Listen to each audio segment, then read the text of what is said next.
Welcome back. Today we will find out the opinion of Dr. Gabor, mate, regarding how to process anger and rage. And so as not to let you wait too long, I will leave you in his company. So there was a great neuroscientist, his name was Jaak Panksepp, P-A-N-K-S-E-P-P, who tragically died a few years ago of cancer. And he distinguished a number of brain systems that we share with other mammals. They include care. He capitalized these. So C-A-R-E, care. Then something he calls grief and panic.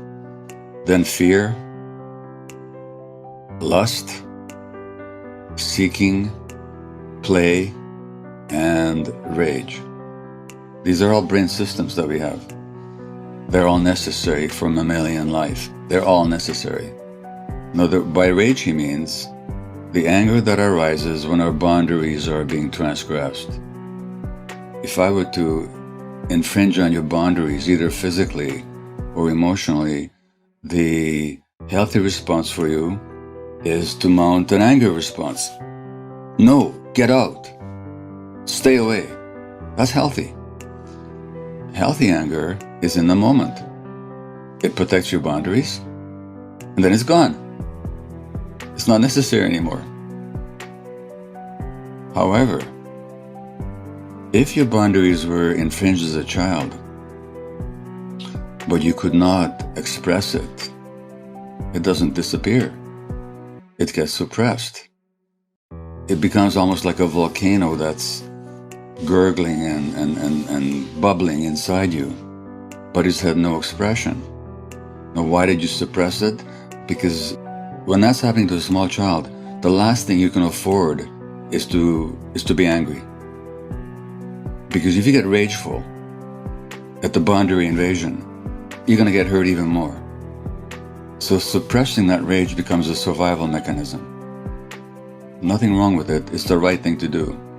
You don't do it, your brain will do it for you automatically as a way of preserving your life or your relative safety. But the rage doesn't go away.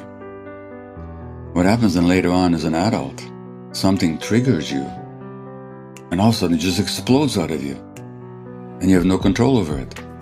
Now it's no longer a response, a healthy response to the present moment, but it's a response to the past. And just as my hurt and sense of abandonment and rage was triggered by my wife not picking me up at the airport, so a person's rage can be triggered by something relatively minor, but all of a sudden this lava flow just explodes out of you.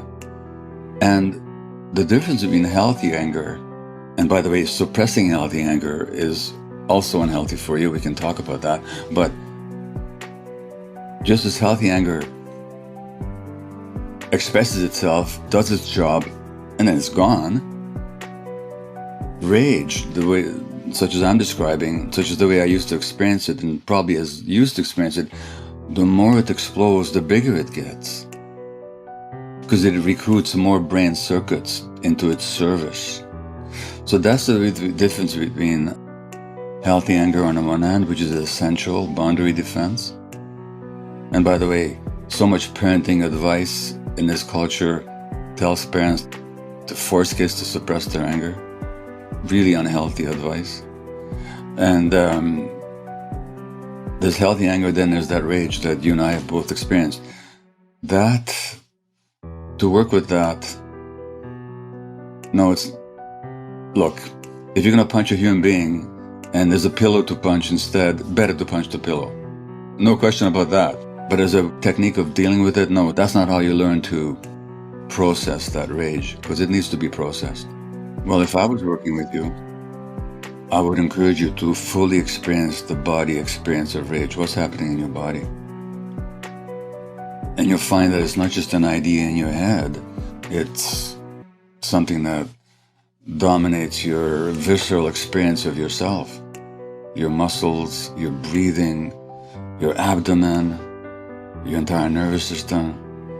And there's ways of just helping you experience it, of being with it. Now, there's a wonderful Buddhist lineage spiritual teacher, meditation teacher called Tara Brach, who talks about rain recognize, allow, investigate, and nurture. So you recognize, oh yeah, this is happening in me right now.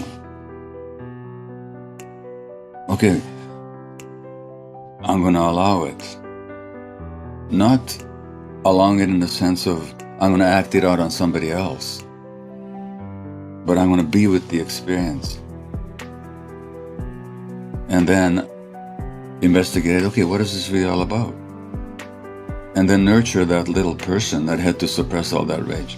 It's a nutshell view of it. But in other words, there's ways of working with it through the body that doesn't involve either suppressing it or acting it out, but in experiencing it.